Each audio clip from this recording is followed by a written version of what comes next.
triggers can tell us a lot, right? But it's more than just triggers.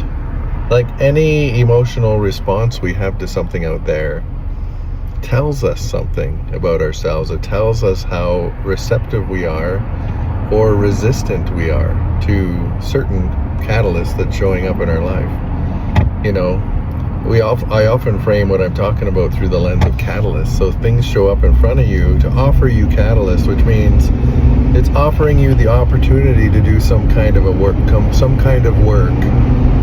but not work in the sense of like, oh my God, I gotta look at my internal. Like sometimes it's that kind of work, but sometimes the work looks like playing, like I've said before.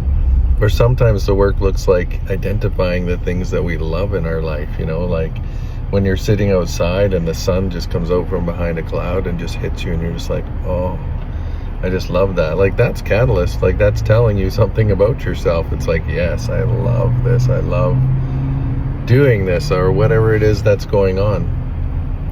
But I guess what I'm trying to say this morning is don't just look for triggers as where you need to do your work. Look at any kind of emotional response, because the emotions are the driving force, the inspirational force for us to do anything in our lives, you know?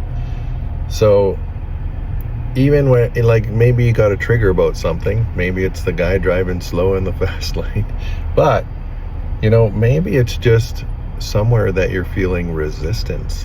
Somewhere you're feeling resistance is telling you something about yourself, right?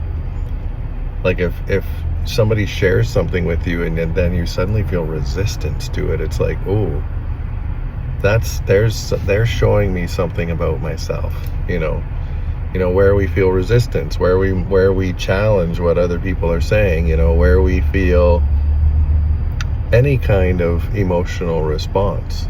You know, a lot of the times we resist the part of ourselves that is contrary to who we think we are, right? Because we don't want to look at that. We don't want to look at that we might not be walking in integrity. So look at your triggers, but also look at your resistances. Look at all those different places. Look at where joy shows up. Look at where happiness shows up. Look at where sadness shows up.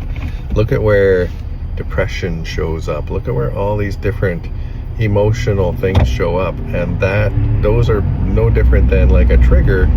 You know, it doesn't always have to be like a negative thing for us to see that there's some work we have to do, or make a decision about who we are and then integrate that and walk in alignment with it.